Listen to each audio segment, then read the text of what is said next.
فرمایا ایک قطرہ امام حسین پہ جو بہاتا ہے خلوص دل سے خدا اس کے سارے گناہوں کو بخش دیتا ہے۔ بہت بڑے عالم کہتے ہیں کہ میرے ذہن میں سوال پیدا ہوا، میں پیدل کربلا جا رہا تھا، ذہن میں سوال پیدا ہوا کہ ایک قطرہ بعض روایات میں ہے مچھر کے پر کے برابر، مچھر کے پر کے برابر اگر آنکھ گیلی ہو جائے خدا اس کے صدقے میں انسان کی پوری زندگی کے گناہ بخش دیتا ہے۔ یہ عالم کہتا ہے میں سوچ رہا تھا یہ روایت لاجیکل نہیں لگ رہی، ایک آنسو اور نتیجہ اتنا کہ خدا سارے گناہ بخش دے۔ کہ راستے میں جا رہا تھا، ایک سید مجھ سے ملا، ہمراہ ہوئے، بڑی اس نے علمی باتیں کی۔ میں نے کہا اب یہ اچھا موقع ہے میں سید سے سوال کروں۔ میں نے کہا سید ایک مسئلہ میرے ذہن میں گونج رہا ہے کہ ایک قطرے کے صدقے میں خدا سارے گناہ بخش دے۔ سید نے کہا کہ ایک بادشاہ تھا، ایک اپنے سپاہیوں کے ساتھ جنگل میں شکار کرنے گیا، بہت دور نکل گیا، راستہ بھٹک گیا، سپاہی بادشاہ کو ڈھونڈ نہ سکے، وہ صحرا میں بھٹکتا رہا، پیاس بھوک کا عالم تھا۔ اچانک اس کو صحرا میں خیمہ نظر آیا، وہ ایک بوڑھی کا خیمہ تھا۔ جیسے انہوں نے دیکھا کہ ایک بھوکھا شخص ان کے پاس آیا ہے، اس نے کہا میں بھوک سے مر رہا ہوں، مجھے کچھ پلاؤ۔ انہوں نے ایک بکری تھی اس کا دودھ پلایا۔ اب کیونکہ صحرا تھا، گھر بہت دور تھے، جب تک اس کو سپاہی ڈھونڈتے یہ وہاں پہ رکا، اس نے اپنا تعارف نہیں کروایا کہ میں کون ہوں۔ ان کے پاس بکری تھی، انہوں نے کہا مہمان ہے، حبیب خدا ہے، انہوں نے وہ بکری ذبح کر دی۔ 3 دن اس کی مہمان نوازی کی، اس نے گوشت کھایا۔ اس کے بعد سپاہی آ گئے، یہ واپس چلا گیا۔ جاتے جاتے اس نے اپنا ایڈریس دیا کہ جب بھی شہر میں آؤ کوئی بھی کام ہو میں کام کرنے کے لیے تیار ہوں۔ واپس چلا گیا۔ کہ 1-2 سال کے بعد جنہوں نے اس کو بکری کا گوشت کھلایا تھا وہ شہر میں آئے، اور جب اس ایڈریس پہ پہنچے ان کو پتا چلا یہ تو بادشاہ ہے، یہ تو اس شہر کا بادشاہ ہے۔ بادشاہ کے پاس قبلہ آپ کو یاد ہے 2 سال پہلے ہم نے آپ کی خدمت کی تھی، آج ہم غریب ہو گئے ہیں، اگر آپ کے پاس کچھ ہو تو ہمیں دے دیجیے۔ اس نے اپنے وزیر مشیروں کو جمع کیا، کہا کہ انہوں نے مجھے ایک بکری کھلائی تھی، میں ان کو کون سا انعام دوں؟ احسان کا بدلہ احسان سے کیا جاتا ہے، میں کیسے اس کا احسان چکاؤں؟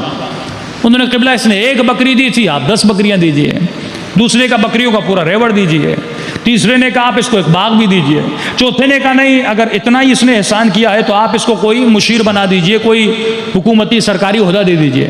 بادشاہ نے کہا یہ ساری باتیں صحیح ہیں لیکن یہ عدالت کے خلاف ہے۔ کہ وہ کیسے ہے؟ کہ اس کے پاس جو کچھ تھا، اس کی زندگی کی کمائی بکری تھی، تھا اس کے پاس، اس کا سرمایہ، اس کی دولت ایک بکری تھی، اس کے پاس جو کچھ تھا اس نے مجھ پہ نچھاور کر دیا۔ تو عدالت کا تقاضا یہ ہے کہ جو کچھ میرے پاس ہے میں بھی اسے دوں۔ الغرض اس سید نے کہا کہ اے ایک آنسو کی بات سن کر سوچنے والے، حسین کے پاس جو کچھ تھا اللہ کی راہ میں دے دیا۔ اپنے جسم سے شروع کیا حسین نے، عباس کے بازو دیے، سکینہ کا بچپنا دیا، عاصم کے ٹکڑے ٹکڑے ہو گئے، علی اصغر قربان کیا، زینب کی چادر قربان کی۔ میں آپ کو سمجھانے کے لیے یہ مثال دے رہا ہوں، سمجھانے کے لیے 6 مہینے کا علی اصغر دیا۔ لوگ یہ سن کے آگے گزر جاتے ہیں، لیکن اگر اس جملے کو فیل کریں نا کہ امام حسین نے کیا کیا قربان کیا۔ اگر میں کسی مومن کو کہوں نا اپنے 6 مہینے کا بچہ لاؤ، میں اس کے سر کے 4-5 بال کھینچ کے نکالتا ہوں، کوئی مومن راضی ہوگا کہ اتنی سی بھی تکلیف میں اس کے بچے کو دوں؟ اب سوچئے رباب کے دل پہ کیا گزری ہوگی۔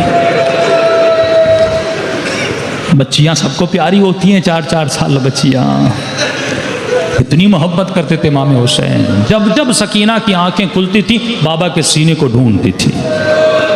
روایات میں ہے حسین گھر سے باہر جاتے تھے، انتظار کرتی تھی میرا بابا آ جائے، میں بابا کے ساتھ مل کے سفرے پہ کھانا کھاؤں گا۔ حسین نے وہ سکینہ بھی قربان کر دی، جاتے جاتے خاک اٹھائی اور سکینہ کے سر پہ ڈال دی اور کہا میری بیٹی اب تیرے نصیبوں میں یتیمی ہے، اب تیرے نصیبوں میں شام کا زندہ